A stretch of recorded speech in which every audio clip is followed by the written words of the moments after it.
오늘은 교회 일꾼을 뽑는 날입니다. 그래서 관련된 말씀을 보도록 하는데요. 예루살렘 교회가 성령의 강림 이후에 크게 성장을 했습니다. 거의 폭발적인 성장을 이루었죠. 그렇게 성장하자 교회 안팎에서 여러 가지 도전과 어려움들이 일어났습니다. 외부로부터의 핍박과 안에서의 거짓과 위선의 문제가 대두되었습니다. 외부로부터 핍박이 일어났죠. 이렇게 유대교에서 떨어져 나온 한 분파가 급속도로 성장하니까 그것도 예루살렘에서 유대교 지도자들의 마음이 편할 수가 없습니다. 더더군다나 유대교 지도자들은 이 분파가 믿는 것이 자기들이 죽인 예수를 믿는 것이니까 더욱더 마음이 불편할 수밖에 없죠. 그래서 핍박을 하게 되었는데, 그러나 여러분, 이 분파의 지도자들은 또 어떤 사람들입니까? 이 분파의 지도자들은 성령 강림을 체험한 사람들입니다. 여러분, 성령 강림을 체험했다는 것이 무슨 뜻일까를 생각해 보셨는지 모르겠는데요, 저는 종종 그런 생각을 합니다. 마가의 다락방에서 일어난 그 일이 그들에게는 어떤 체험이었을까? 그들이 구체적으로 어떤 몸이 떨렸든지 어떤지 그 상관없이 그들에게 그 순간 일어난 일은 무엇일까 하는 생각을 종종 해보는데, 여러분, 지난주 우리가 살펴보았던 이사야 6장이 그것에 대해서 굉장히 좋은 그런 인사이트를, 통찰을 줄 수 있는 그런 장입니다. 성령의 강림을 강력하게 경험했다는 것, 그들에게 무슨 일이 일어났을까라고 생각할 때, 물론 이사야가 성전에서 본 것과 똑같은 환상을 보았다고 말할 수는 없지만, 그러나 어떤 방식이든지 결과는 같은 하나님의 존재의 압도적인 그분의 존재를 느끼는 일이 일어났다는 것이죠. 그 압도적인 존재가 자기 안으로 쑥 들어온 것을 경험하게 된 것이죠. 더 이상 지울 수 없이, 부인할 수 없이 그들에게 모든 이전의 가치관들이 떠내려가는 그런 놀라운 일이 그들에게 일어났다는 것입니다. 마치 성전의 터가 떨리고 이사야 자하의 지진이 일어났던 것 같이 그들의 기존 관념과 이해가 다 무너지는 그런 엄청난 일이 일어난 것은 사실인 것이죠. 그리고 이사야가 그 환상 속에서 우시야 왕이 죽었지만 하늘에 여전히 통치하고 계신 압도적인 통치자가 계시다는 사실을 그들이 확신하게 된 것 같은 일들이 그들에게 일어난 것입니다. 예수 그리스도가 죽으시고 부활하시고 승천하셨는데 그분이 어디 가셨나 눈앞에 보이지 않고 아쉬움이 있을 수 있는 그런 순간에 그들이 그 오순절 다락방의 경험을 통해서 그분이 하늘로 승천하셨고 지금 이 순간에도 압도적인 통치자로 통치하고 있다는 사실에 대해서 확신하게 된 것이죠. 그러니까 그들 자신이 완전하게 변화되게 된 것입니다. 그러다 보니까 그들은 두려울 것이 없었죠. 그래서 유대교 지도자들이 그들을 핍박하면 핍박할수록 결과는 뭐냐면 오히려 그들의 담대한 모습만 더욱더 돋보이는 그런 상황이 된 것이죠. 그들이 예수의 이름으로 다시 전하지 말라고 말하면 그들은 머리를 꼿꼿이 들고 한번 생각해 보라고, 하나님 앞에서 너희 말을 듣는 것과 하나님의 말을 듣는 것 중에 어느 것이 옳은지 생각해 보라고. 왜냐하면 그 말은 그들에게는 그게 너무나 명확한 사실이 되어버렸기 때문에, 누구들이 그렇게 위협을 한다 그래서 너희들의 말을 듣는 것과 하늘의 압도적인 통치자가 계신데 그분의 말을 듣는 것, 그 둘 사이에서 무엇이 옳을지 생각해봐, 우리한테는 너무 명확해 라고 얘기를 한 것이죠. 그렇게 그들이 담대하다 보니까 더욱더 많은 사람들이 그들의 담대함을 보고 무엇이 있구나, 확실하구나 하면서 교회 안으로 더욱더 들어오는 그런 일이 일어나게 된 것입니다. 그러자 교회 안에는 또 다른 어려움이 일어나게 되었는데, 그것은 교회 안의 위선과 거짓의 공격이었습니다. 그래서 아나니아와 삽비라와 같은 사건이었죠. 교회 안에 많은 사람들이 성령의 충만함을 입고 입고 나면 그들의 마음속에 너그러움이 생기는 것이죠. 어떤 너그러움이겠습니까? 나의 물질과 그 모든 것들을 열어서 누군가를 섬길 수 있는 물질 씀씀이에 있어서 관대함들이 일어나게 되는 것입니다. 그런 것은 어느 교회나 지금도 일어나고 있는 일입니다. 우리 교회도 최근에 어떤 분이 절대로 자기 자신을 노출하지 말아달라 그러면서 2,200만 원이 넘는 돈을 이렇게 건네주셨어요. 제게 와서 목사님 어떤 필요들이 있습니까? 제가 그냥 얘기를 드렸습니다. 김복용 목사님은 이렇게 또 그 청소년 사역을 하려고 그러는데 마치 그 장소로서 인가를 받으려고 하니까 요런 부분에 대해서 변경이 오지 않으면 허가가 날 수 없다 해서 그 사역을 일단 못하고 있는 상황입니다. 그게 도움이 필요하고, PIC 같은 데서도 너무나 많은 학생들이, 학교가 유명해지니까 너무나 많은 학생들이 와서 많은 그 점심 식사비도 필요하고 많은 학자금도 필요하고 캄보디아 장신도 필요하고 이렇게 말씀을 드렸더니 거기에 써달라고 그렇게 또 해주셨어요. 여러분, 그런데 교회는 늘 성령께서 역사하시면 그런 일들이 일어나는데, 그런 일이 있다 보면 어느 날 그 사람이 알려줄 수도 있고 또 안 알려줄 수도 있지만, 그러면 어느 순간에 그런 분들이 그런 한 번만 하는 일도 아니고 계속 그런 일들이 일어나니까 사람들이 그분을 존경하고 칭찬하는 일들이 일어나게 되죠. 그런데 문제는 뭐냐 그러면요, 그런 상황들이 계속되어지면 누군가 그 칭찬과 존경을 추구하는 사람이 나타나게 된다는 거예요. 이게 교회 안에 큰 문제입니다. 어떤 사람들은 정말 흥부의 마음으로 그렇게 섬기는데, 어떤 사람은 놀부의 마음으로 같은 일을 하는 거예요. 이게 구분이 잘 안 간다는 것입니다. 바나바와 같은 사람들은 칭찬과 존경을 받으려는 마음이 아니고 그저 하나님께 받은 은혜에 대한 그런 마땅한 반응으로 자신을 열어서 누군가를 위해서 쓰여지기를 원하는 마음으로 그렇게 했는데, 그 결과로 칭찬과 존경을 받은 것인데, 어떤 사람들은 그것을 보면서 칭찬과 존경을 추구하는 사람들이 나타난다는 거예요. 이게 교회에 두고두고 골칫거리입니다. 교회 안에 많은 사람들이 칭찬과 존경을 추구하는 사람들이 있다는 것입니다.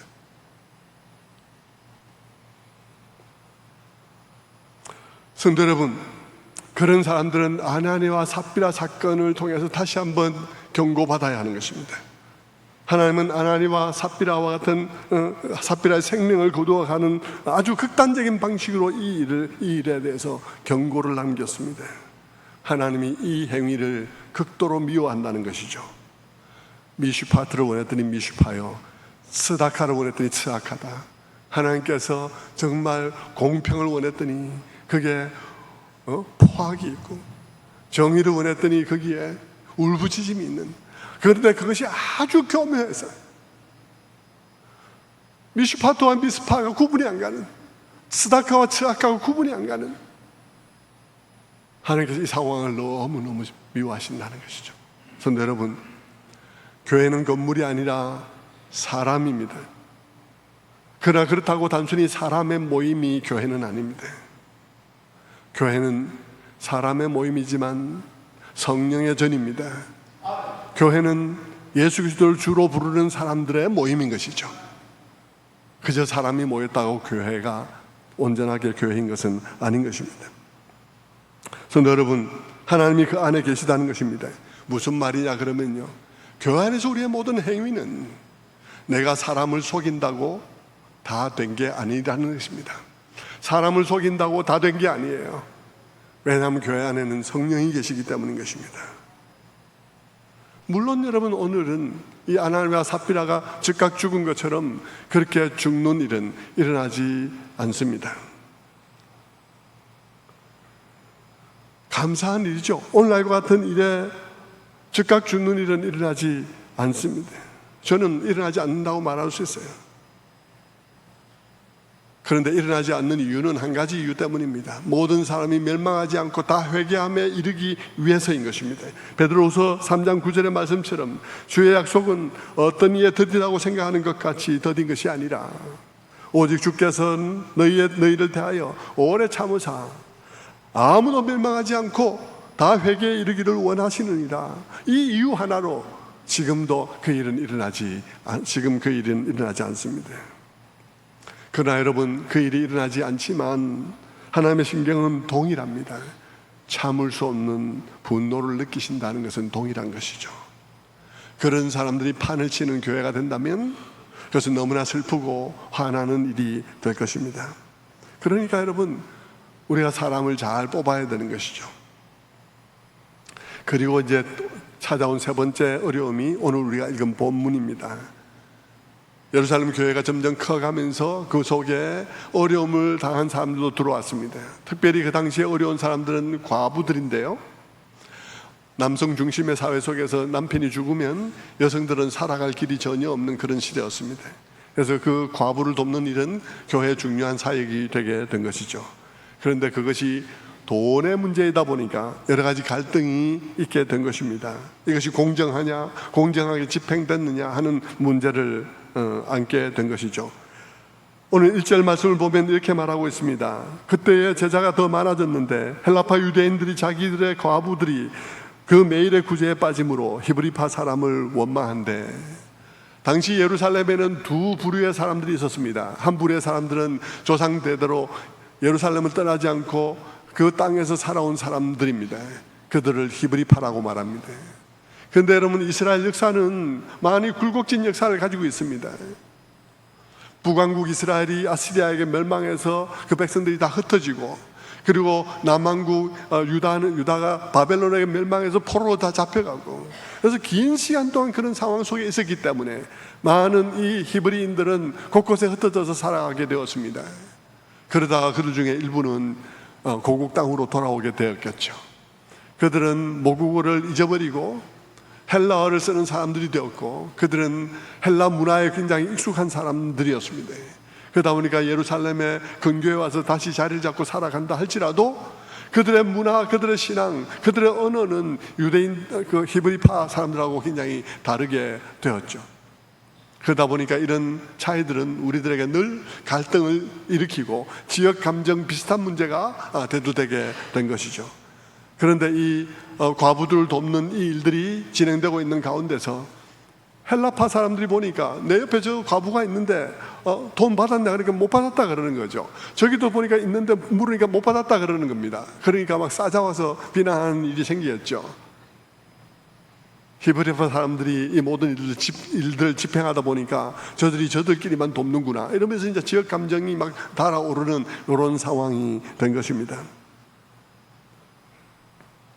성도 여러분, 집사의 직분은 이런 배경에서 등장하게 된 것입니다. 교회를 이 모든 서로 돌보는 일들을 원만하게 하기 위해서 집사의 직분이 태동하게 된 것이에요.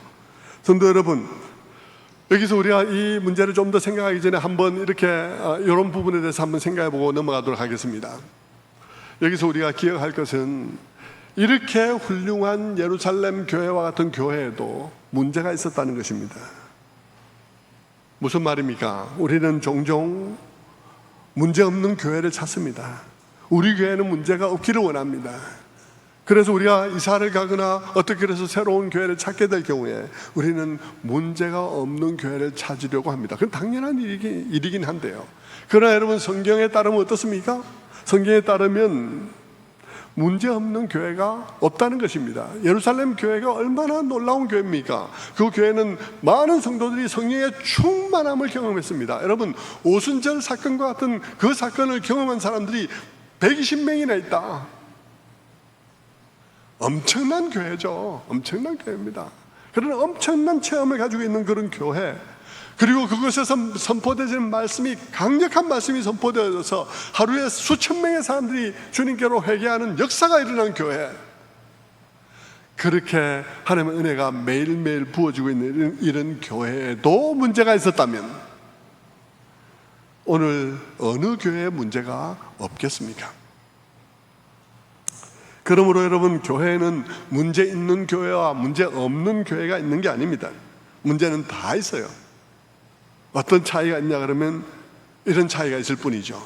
별 문제도 아닌 것이 큰 문제가 되는 교회가 있고, 큰 문제라도 별 문제가 아닌 게 되는 교회가 있고, 이런 차이가 있을 뿐인 것입니다. 성도들의 성숙함과 그 신앙의 깊이에 따라서 큰 문제도 잘 다루어서 마무리해 가는 교회가 있는가 하면, 작은 문제도 엄청난 문제가 될 수 있게 하는 교회가 있는 것입니다. 여러분, 예루살렘 교회도 큰 문제가 될 수 있었어요. 여러분, 교회마다 작은 문제가 큰 문제 되는 경우도 많습니다. 전도회에서 누구를 도울 거냐 문제 가지고 다툰 것이 큰 문제가 되는 경우가 있고요, 10,000원 도울까 100,000원 도울까 이거 가지고 500만 원어치 문제를 일으키는 경우들도 많습니다. 그런 문제가 많죠. 주방에서 간장으로 간을 맞출까 된장으로 간을 맞추고 이러다가 뭐 교회가 굉장히 시끄러워지는 경우도 많습니다. 웃을 일이 아니에요. 진짜로 그런 일들이 많아요. 그러니까 여러분, 예루살렘 교회 지도자들도 이 문제를 키울 수도 있었습니다. 교회가 지금 평안하게 성장해가고 그 성령의 역사가 있고 수많은 사람들이 교회로 들어오는데 갑자기 사람들이 막 그냥 험한 소리 하면서 너희들만 그렇게 다 그 재정들을 다 쓰냐 이러면서 얘기를 하니까 예루살렘 지도자가 그것을 보면서 평안한 교회에 왜 말썽을 부리냐 그러면서 그 지도자들을 향해서 너희가 지금 사탄의 짓을 하고 있구나 이러면서 이제 불을 제대로 지를 수도 있습니다. 사탄아 물러가라 이러면서 불을 제대로 지를 수도 있죠. 그런데 여러분, 사도들은 그렇게 하지 않았습니다. 사도들의 처방은 놀라웠어요.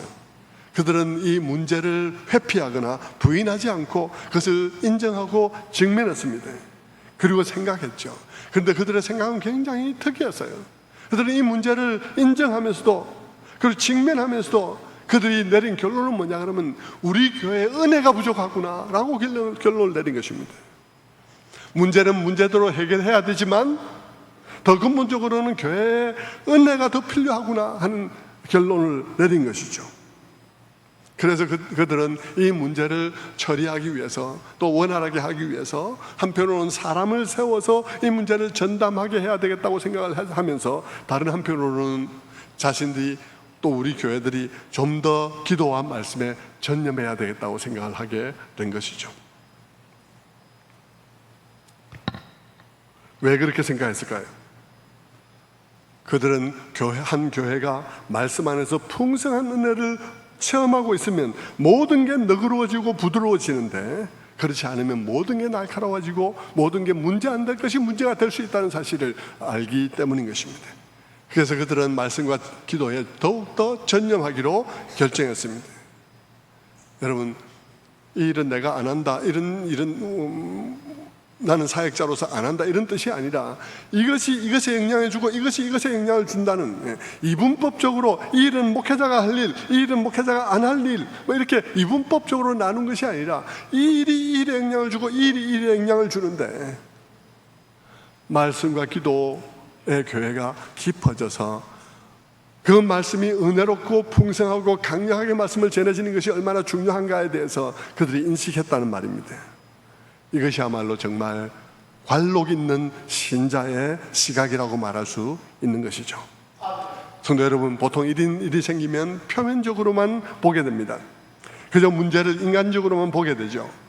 저쪽에 주동자가 누구냐, 그 사람들 인성이 어떻게 생긴 인성이냐 이러면서 누가 이런 사역을 만들어서 골치 아프게 만드냐 그러면서 이렇게 표면적으로 보기가 매우 쉬운 것이죠. 문제를 피하고 싶고 회피하고 싶은 마음들이 많은 것입니다. 하지만 그들은 그렇게 하지 않고 해야 할 일을 계속 해가는 가운데서 성숙하게 그 일을 다루었습니다. 성도 여러분, 우리가 교회 속에 중직을 선출한다는 것은 이런 성숙한 시각으로 말할 수 있는 사람을 뽑으려는 것입니다.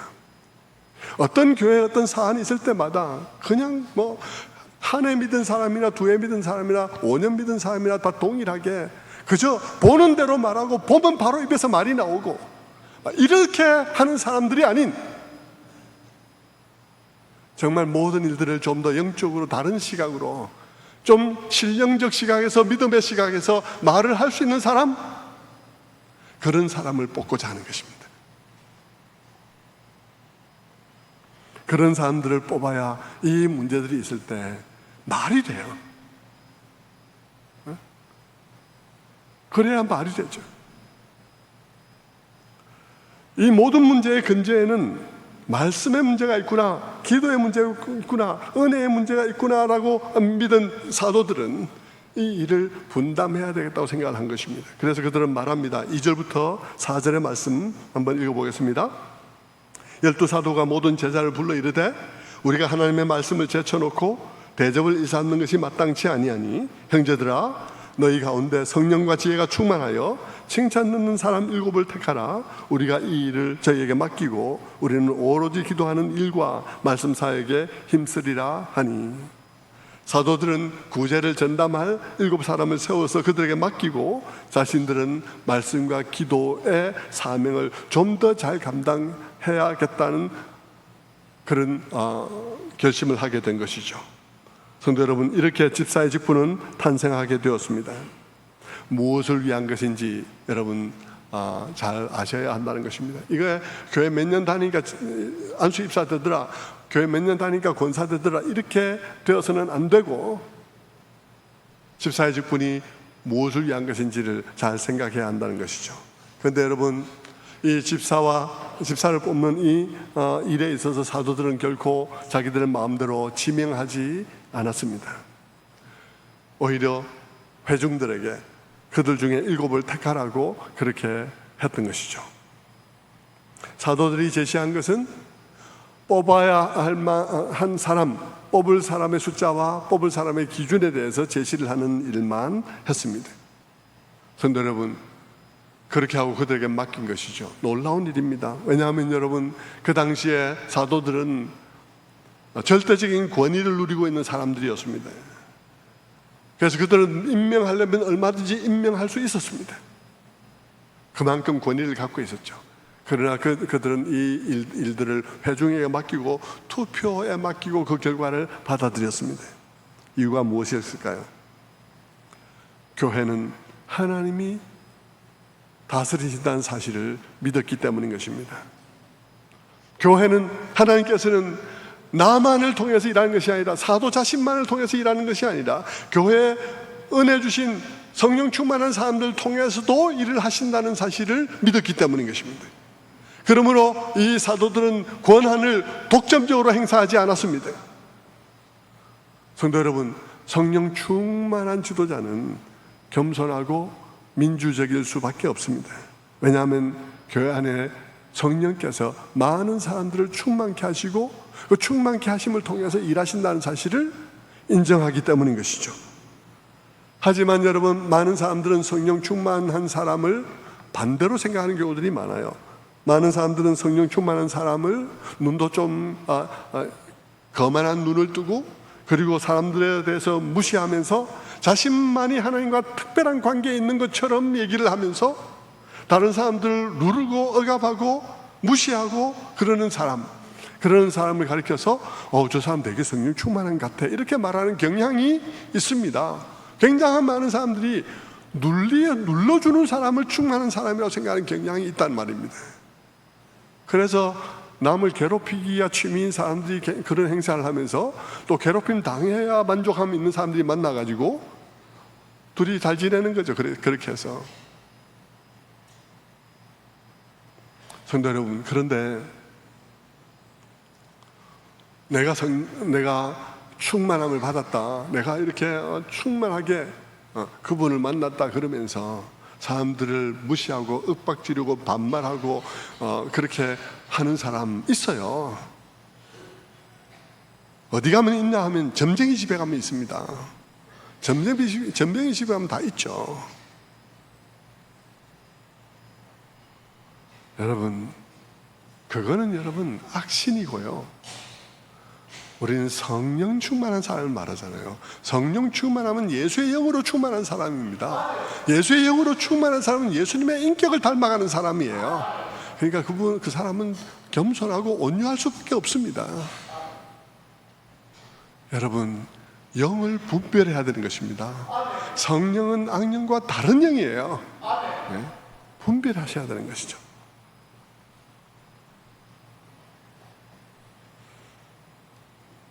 성도 여러분, 사도들은 교회 안에서 성령 충만한 다른 사람을 통해서도 하나님께서 일하신다고 믿었는데, 여러분, 아무나를 통해서 일하신다고 믿은 것은 아니에요.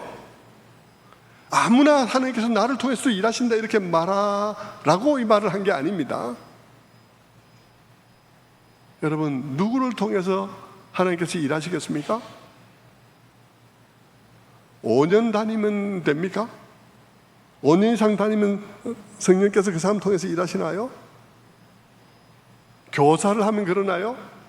주차 봉사를 하면 성령께서 그 사람 통해서 일하나요? 예? 안내를 서면 그러나요? 성가대를 하면 성령께서 일하시나요? 그 사람을 통해서? 아니에요. 그런다고 해서 하나님께서 그 사람을 통해서 민감하게 일하시는 것은 아닙니다. 그래서 하나님께서는 사도들은 교회의 중요한 직분을 뽑을 때 이런 단서를 붙입니다. 6장 3절에 이렇게 말하죠. 형제들아, 너희 가운데서 성령과 지혜가 충만하여 칭찬받는 사람 7을 택하라.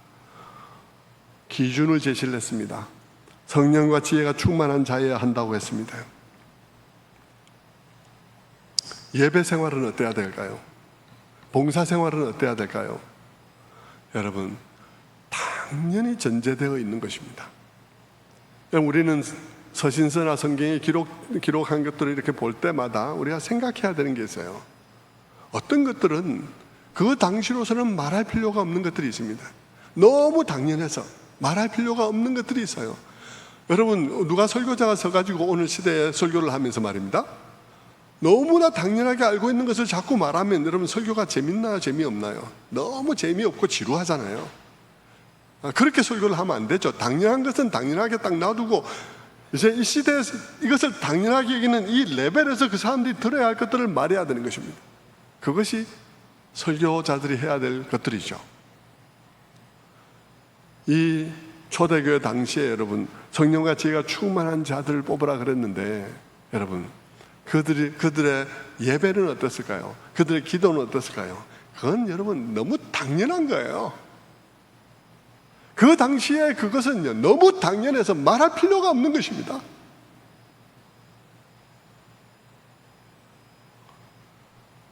왜냐하면요 그들은 예수 믿는다는 것이 중대한 결단일 수밖에 없는 시대였어요. 그들이 예수 믿는다고 결심하는 것은 핍박 가운데 핍박받기로 작정하는 것입니다. 그들은 예수 믿어서 득될 게 아무것도 없어요. 오늘날은 많은 사람들이 예수 믿는 일에 있어서 득도 실도 볼 것이 없는 시대죠. 조금만 거슬러 올라가면 한 20년 전, 30년 전에는 예수 믿는다 그러면 그래도 좀 깨인 사람으로 득을 볼 수 있는 그런 시대였습니다. 그런 시대에 여러분 교회를 다닌다는 것은 그 사람의 믿음을 보장하는 게 아닙니다. 그렇죠. 그런 시대에 예수를 믿는다는 거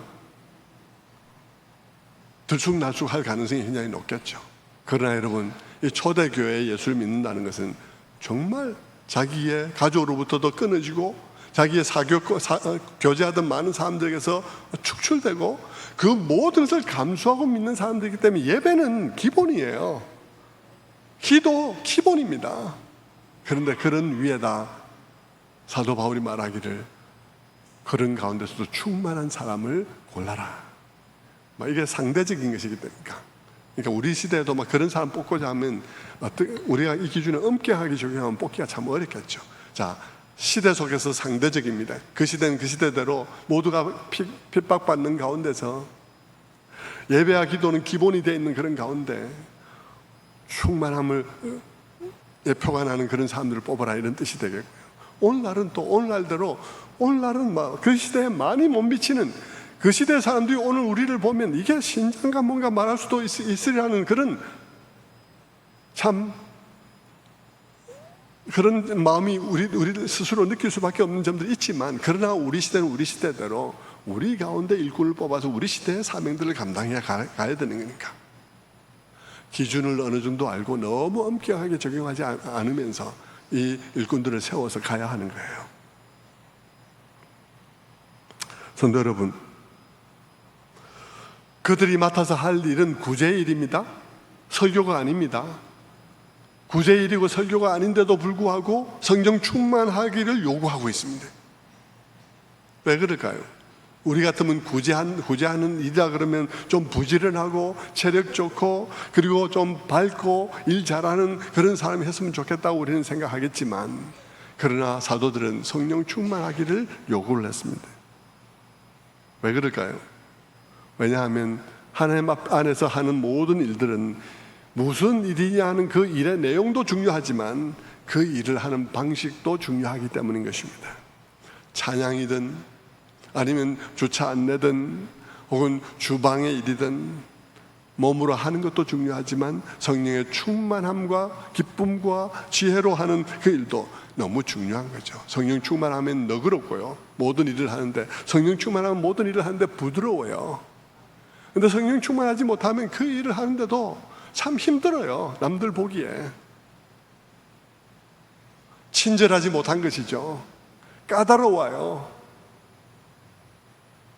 더더군다나 여러분, 남을 돕는 일에 있어서는요, 이 돈이라는 문제는, 돈으로 누굴 돕는다는 것은 자칫 그 사람이 겸손하고 온유하지 않으면 상대방에게 엄청 상처를 줄 수 있는 일이 일입니다.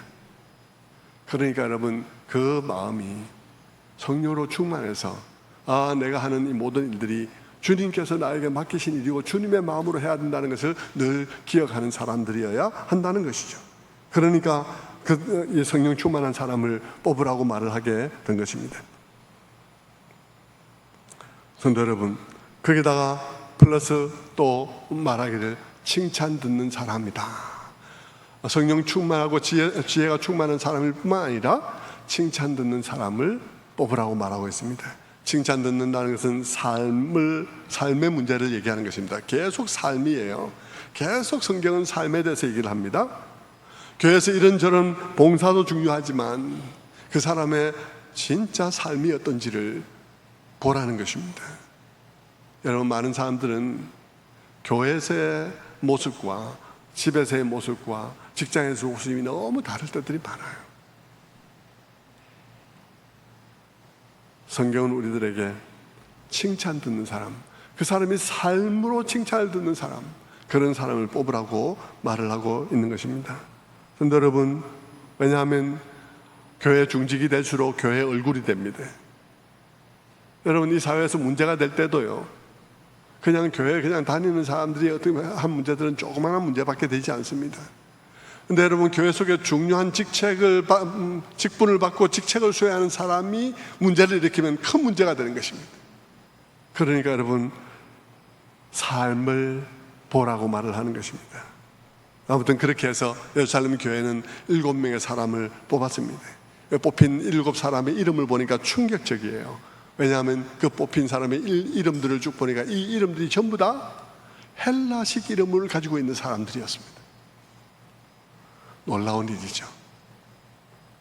뽑는 사람들의 수적 분포를 보면 이게 예루살렘 홈그라운드에서의 투표이기 때문에 히브리파 사람들이 많을 수밖에 없는 조건을 가지고 있습니다.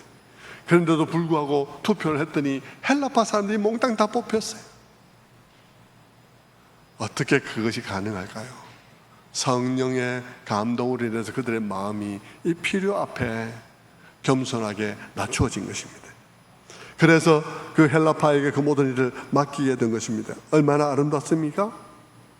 그랬더니 그 결과가 어떻게 된 거예요? 7절에 이렇게 말씀하고 있습니다. 하나님의 말씀이 점점 왕성하여 예루살렘에 있는 제자의 수가 더 심히 많아지고 허다한 제사장의 무리도 이 도에 복종하니라. 제일 먼저 나타난 결과는 하나님의 말씀이 왕성해졌다 그랬습니다. 그들이 점점 더 말씀을 깊이, 그리고 기도도 더 깊이 하면서 하나님의 말씀을 잘 그렇게 별이어서 나올 수 있게 된 것이죠. 그래서 하나님의 말씀이 사람들의 심령에 폐부를 찌르고 폐부에 와 닿는 그런 말씀을 전하게 된 것입니다. 그래서 많은 사람들이 변화를 있게 된 것이죠. 그것이 집사님들이 또 권사님들이 교회 속에서 자기의 직분을 잘 수행해 주니까 말씀을 전하는 이가 또 말씀과 기도에 잘 창념함으로써 이런 일들이 일어나게 된 것이죠. 그리고 그 결과 어떤 일까지 일어났습니까?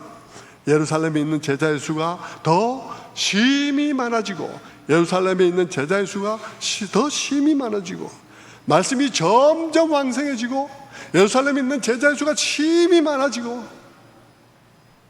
여러분, 교회의 발전이 있으려면, 교회의 부흥이 있으려면요, 말씀이 제대로 선포될 수 있어야 됩니다. 말씀이 폐부에 와 닿아야 되는 거예요. 말씀이 진리라는 것이 강력하게 느껴져야 되는 것이죠. 그래서 사람들이 더 많아지게 된 것입니다. 그리고 놀라운 것은 그 돌아온 사람 중에 이런 사람들도 있었습니다. 허다한 제사장의 무리도 이 도에 복종하니라. 허다한 제사장의 무리도 이 도에 복종하니라. 이 제사장들 어떤 사람들입니까? 이 제사장들이야말로 유대교회의 핵심 인물들입니다. 성전 체제를 떠받들고 있는 사람들입니다. 그리고 그들은 이 복음에 대한 가장 강렬한 반대자입니다. 그런데 그들이 주님께로 돌아오는 일들이 일어나게 되었습니다. 허다한 제사장의 무리가 한둘이가 아닌 수많은 제사장들이 주님께로 돌아오는 역사가 일어났다는 것이죠. 이것이 예루살렘 교회가 직분을 잘 세움으로써 일어난 일인 것입니다. 성도 여러분, 오늘 우리도 이렇게 투표를 하게 될 터인데 이 투표는 정말 중요한 일이에요. 우리가 그저 아는 사람 뽑는 거 아닙니다, 여러분. 아는 사람 뽑는 방식으로 하는 거 정말 우리 국가적인 투표도 마찬가지입니다만, 여러분, 그저 지방색, 그 다음은 내가 아는 사람 이렇게 하다가 나라 망해먹는 것하고 똑같이요. 교회도 여러분, 이것은 내가 아는 사람 뽑는 게 아니에요. 내 부서의 사람 뽑는 게 아니에요. 여러분 잘 생각하시고 예배와 기도와 신앙적인 기본적인 것들 잘 토대가 다져져 있고, 그 사람이 입을 열면 그저 보는 현상에 대해서 그냥 되는 대로 말하지 않고 그래도 기도 한번 하고 말할 수 있는 사람, 그런 사람들이 뽑혀야 되겠죠. 그런 귀한 일꾼들 뽑혀서 또 이렇게 교회 앞날에 귀한 일꾼들 되기를 바라고요. 또 되는 사람 있으면 안 되는 사람도 있을 거예요. 그 되고 안 되는 일이 꼭 그 사람의 그러함에 따라서 되어지는 것은 아니에요. 교회라는 것이 또 우리가 이렇게 제가 말하지만 그걸 어떻게 알겠습니까? 사람들이 잘 모르고요. 또 이 후보들 가운데서는요, 형편에 따라서 멀리 있는 사람, 핍박받는 사람, 그래서 함께하지 못했던 많은 시간들이 있는 사람들도 있고, 또 어떤 사람들은 너무나 얌전해서 사람들 눈에 전혀 안 띄는 사람도 있습니다. 근데 그것을 어떻게 할 수 있는 방법이 없어요. 목회자가 이 사람 딱 들어서 이 사람요 이렇게 말을 할 수가 없는 거죠. 그렇게 할 수 없죠. 그러니까 우리가 원하는 대로 되지도 않습니다. 어떤 사람들에게는 서운할 수도 있어요. 그러나 서운하게 생각하지 마시고 그럴 수밖에 없음 말고, 그래도 또 아는 사람은 다 아는 거예요. 목회자로서 저는 압니다. 여러분이 되든 안 되든 저는 알아요. 하나님은 더더욱 알리라고 생각합니다. 그런 마음으로 여러분 이 문제들을 편안하게 받아들이고 기도해 주시면 감사하겠다 생각합니다. 그렇게 귀한 그런 일꾼들 뽑혀서 교회의 미래에 좋은 교회를 이루는 그런 귀한 분들 되기를 바라고요. 또 혹시 안 되는 분들도 미래에 또 좋은 섬김을 통해서 또 주님 앞에 귀하게 쓰임받는 분들 되기를 바라고요. 또 안 뽑혀도 일하는 것은 일할 수 있어요. 얼마든지 할 수 있으니까 거기에 너무 연연해 하지 않는 여러분들 되시기를 바랍니다. 기도하겠습니다.